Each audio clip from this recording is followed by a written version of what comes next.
రాజకీయం వేరు, సినిమా వేరు. రాజకీయాన్ని, సినిమాల్ని బ్యాలెన్స్ చేసుకుంటూ ఎదిగిన వాళ్ళు చాలా తక్కువ మంది ఉన్నారు సార్, వాటిలో సక్సెస్ అయిన వాళ్ళు.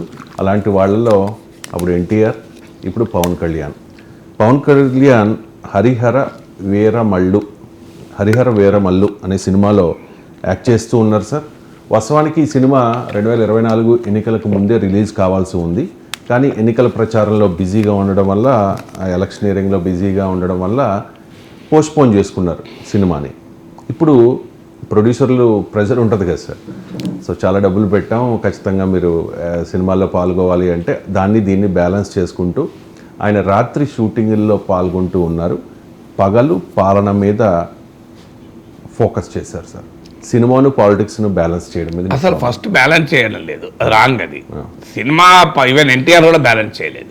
బ్యాలెన్స్ అంటే అర్థం ఏంటి? ఈక్వల్ ప్రాధాన్యత ఇవ్వడం, అంతే కదా మీనింగ్. ఎన్టీ రామారావు కూడా ఈక్వల్ ప్రాధాన్యత ఇవ్వలే. పాలిటిక్సే ప్రధానము, రెండింటికి న్యాయం చేయడం. రెండింటికి న్యాయం కాదు, పాలిటిక్స్కే ప్రధానము. సినిమాలకు కూడా తన వృత్తి కనుక దానికి కొంత సమయం కేటాయించాడు. బ్యాలెన్స్ అనే మీనింగ్ వస్తే ఇంకో రాంగ్ మీనింగ్ కూడా వచ్చే అవకాశం ఉంటుంది. అంటే రాజకీయాలు ఎంత ప్రాధాన్యత, సినిమాలు కూడా అంతే ప్రాధాన్యత ఇస్తున్నాడని. అది నిజం కాదు. సినిమాలకు ప్రాధాన్యత ఇవ్వలే, రాజకీయాలకే ప్రాధాన్యత ఇచ్చాడు. ఎన్టీ రామారావు అయినా అదే చేశాడు, పవన్ కళ్యాణ్ అయినా అదే చేస్తున్నాడు కూడా. అందువల్ల ఈక్వల్ ప్రాధాన్యత అనేది కరెక్ట్ కాదు, బ్యాలెన్స్ చేయలేదు. మనం జనరల్గా వాడతాం, మీరు వాడడం తప్పు కాదు. సాధారణంగా రెండు చేస్తున్నాడు కనుక మనం బ్యాలెన్స్ అంటాం. కానీ బ్యాలెన్స్ అన్నప్పుడు పొలిటికల్ విమర్శలు కూడా వచ్చే అవకాశం ఉంటుంది. ఏంటి పవన్ కళ్యాణ్ ప్రజలు ఎన్నుకుంటే సినిమాలు ముఖ్యమా అని. కానీ నాకు అర్థం కాని అంశం ఏంటంటే, ఇప్పుడు ఒక ఎమ్మెల్యే వ్యాపారం ఉంటుంది, వ్యాపారం చేసుకోవడం లేదా? చేసుకుంటారు. డాక్టర్ ఉంటాడు, హాస్పిటల్ నడుపుకోడా?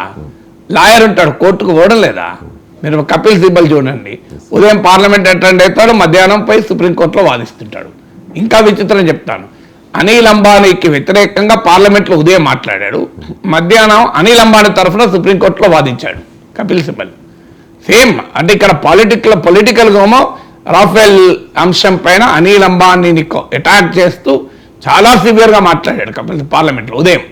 మధ్యాహ్నం అనిల్ అంబానీ కంపెనీ తరఫున లాయర్ అయినా ఏం చెప్పమంటారు చెప్పండి. సో మరి వీళ్ళు ఎవ్వరూ లేని బాధ. ఇప్పుడు జర్నలిస్ట్ ఉంటాడు, జర్నలిజం కంటిన్యూ చేయరా?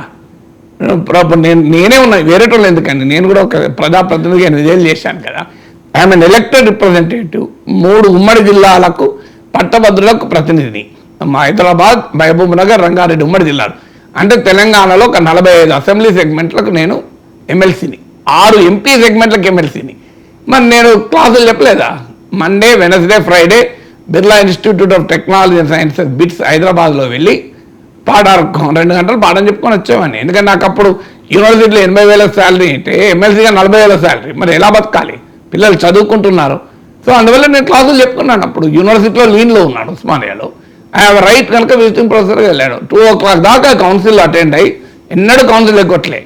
2 o'clock కౌన్సిల్ అటెండ్ అయిన తర్వాత లంచ్ కూడా చేయకుండా బిట్స్కి వెళ్ళేవాడిని. అక్కడే లంచ్ చేసేవాడిని. 3 o'clock ఆడ క్లాస్ ఉండేది, 40 minutes 45 minutes పట్టేది. అక్కడికి వెళ్ళేవాడిని, 29 kilometers ఉండేది అసెంబ్లీ నుంచి. తర్వాత అక్కడే లంచ్ చేసి క్లాస్ చెప్పేవాడిని. ఇది 4 years చేశాను, 4 years. పోనీ అప్పుడు రిసెర్చర్గా కూడా ఎకనామిక్ అండ్ పొలిటికల్ వీక్లీకి ఆ టైంలోనే ఆర్టికల్స్ రాశాను. జర్నలిస్ట్గా రోజు టీవీలో మాట్లాడాను, రోజు ఆర్టికల్స్ రాశాను. నా పిహెచ్డీలో గైడ్ చేశాను. బట్ ఎమ్మెల్సీగా ఒక్క రోజు కూడా మిస్ కాలేదు. నా డ్యూటీస్ ఎక్కడా నేను అందువల్ల అలా అందరూ చేస్తాం. ఒక్క పవన్ కళ్యాణ్ సినిమా వాళ్ళ పాపం వాళ్ళు సినిమాలు నడిస్తే అదో పెద్ద చర్చ మన దేశంలో. అంటే సినిమా వాళ్ళకు వేరే చట్టము రాజ్యాంగం ఉంటుందా? సినిమా కూడా ఒక సినిమా వ్యాపారమే కాదు, అదొక వృత్తి మాత్రమే కాదు, అదొక ప్రవృత్తి. అంటే సినిమా కళాకారులు ఎప్పుడు కూడా వాళ్ళు బతకలేరు. ఇప్పుడు నన్ను అడిగితే నేను మాట్లాడకుండా బతకలేను. I cannot live without reading, writing, speaking. Ravishankar ఉండలేను నేను. ఇప్పుడు నేను 1-2 రోజులు కనుక నేను చదవకుండా ఉంటే నాకు తల్ల నొప్పి పెరిగిపోయి హాస్పిటల్కి అడ్మిట్ అయ్యాను. 1 week ఇంకా చదవకపోతే, 1 week నేను రాయకపోతే I will definitely get in to hospital.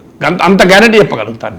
ఎందుకంటే ఏ కళలను ఆరాధించేవాడు, కళల్ని ఆస్వాదించేవాడు అన్నం లేకుండా బతకగలుగుతాడు, కళ లేకుండా బతకలేడు. అందువల్ల మనము పవన్ కళ్యాణ్ కేవలం సినిమా అంటే వ్యాపారం, డబ్బులు వస్తాయి, 100 కోట్లు వస్తాయి, 50 కోట్లు వస్తాయి అనే యాంగిల్ చూడకూడదు. That is his profession.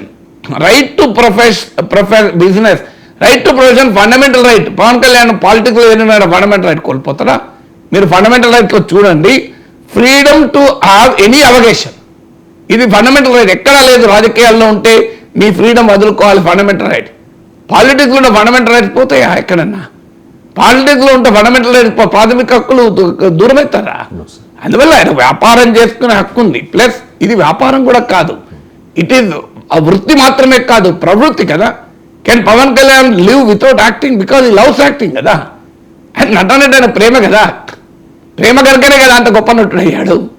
So మనం ఎప్పుడు కూడా ప్రతి దాంట్లో కూడా లంబకోణాలు చూడకూడదు, కుంభకోణాలు చూడకూడదు.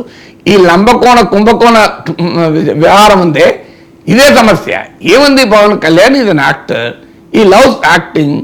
ఇప్పుడు మీకు పొలిటీషియన్లు మ్యూజిక్ ప్రేమికులు ఉంటారు, వాళ్ళు మ్యూజిక్ వదిలేస్తారా? పెయింటర్స్ ఉంటారు, వాళ్ళు పెయింటింగ్ వదిలేస్తారా? మీకు వాళ్ళు ఏది వదులుతారు? వాళ్ళు క్రీడాకారులు ఉంటారు, వాళ్ళు క్రీడలు వదిలేస్తారా? సో అందువల్ల పవన్ కళ్యాణ్ చేసేది 110% కరెక్ట్. ఇకపోతే ఏంటి, పాలిటిక్స్ వదిలేసి ఆ పని చేసింది అనుకోండి. ఇప్పుడు ఆయన ప్రధానమైంది బాధ్యత, ఆయన పొలిటీషియన్, అది వదిలేసి చేస్తే మనం తప్ప, అది వదిలేసి చేయడం లేదు కదా.